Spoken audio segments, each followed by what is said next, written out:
елдіктің терең тамыры өлең. Бір кезде Абылай бабам Ұлытаудан сөз сөйлесе көпке арнап құрылтайдан. Бүгінде ерлік толы шежіремді мен неге қалыс қалам ұлықтаудан.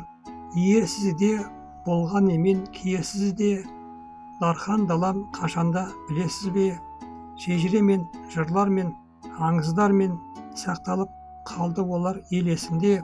Өткен жолың болса да айқын анық тым, ұзақ жылдар қолың жетпей тарықтың. Тәуелсіздік күні туып таң атып көз ашылды тұма бұлақ тарихтың. Жолында азаттықтың жанып өткен кім бар асқан керей мен жәнібектен. Хандықты жария етіп ту тіккендер, күткен ерлер халқыда және көптен. Құрбан болған азаттықтың жолында, анталаған қалың жаудың қолында. Кенесары Наурызбайдай бабам бар, есімі өлмес алашымның барында. Есімін ардақ тұтар хан бұрындық, бірлік үшін болған ет ол мұрындық. Созақты сайран менен Аққорғанды, ұрыс сап жау қолынан қайтарғанды. Баққан елін шығармай еш назардан, халқы үшін жан қиған Хақназар хан.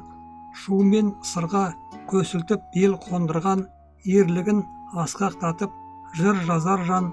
Ресеймен қосылдық деп тойлап бізда, одан болдық деп содан ойлаппыз ба. Жылдар бойы қорлықты тартқан менен, қулығына соларам бойлаппыз ба. Өткеріп ауыр сынды қиындықты, азаттық орнап мәңгі туын тікті.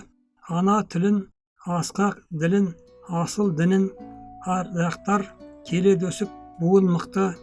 Ахаң айтқан рух халықтың жаны деп түсінгенге бұл сөздің де мәні көп.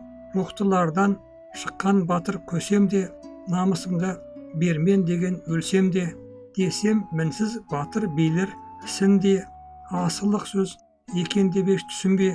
Тәубе дейік ризалықпен Тәңірге, қазақ болып туғанымыз үшін де.